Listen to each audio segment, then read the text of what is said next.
L'actualité en France, c'est le début des hostilités à l'Assemblée nationale. L'examen en séance de la réforme des retraites débute aujourd'hui.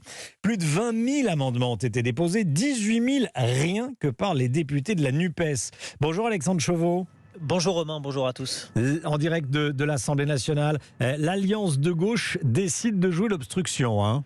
Oui, l'objectif c'est d'être en première ligne de l'opposition face au gouvernement. Peu importe les accusations d'obstruction, la NUP explique que c'est l'exécutif qui a choisi de ne pas laisser le temps au débat en ayant recours au 47.1, article qui limite, vous le savez, la durée d'examen dans l'hémicycle à 20 jours. Explication qui ne convainc évidemment pas le ministre du Travail, Olivier Dussopt. Il était invité de Sonia Mabrouk ce matin. 20 000 amendements, c'est faire croire qu'on veut le débat et opposer la violence de l'obstruction. Parce que 20 000 amendements, ça ne permet pas un débat serein. Violence de l'obstruction, c'est violent. L'obstruction, c'est violent parce que ça prive de débat. Ça prive de débat. Ça empêche de parler du fond. Et c'est fait pour ça. Et pourquoi est-ce que la NUPES ne veut pas parler du fond? Parce qu'il n'y en a pas un qui pense la même chose. Donc l'obstruction, c'est pour cacher leur division.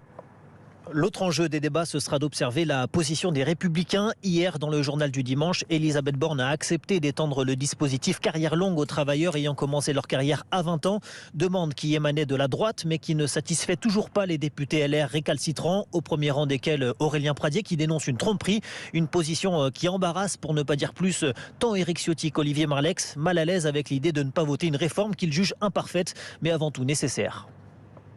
Merci beaucoup Alexandre Chauveau, service politique d'Europe 1, bien sûr, en direct de l'Assemblée nationale.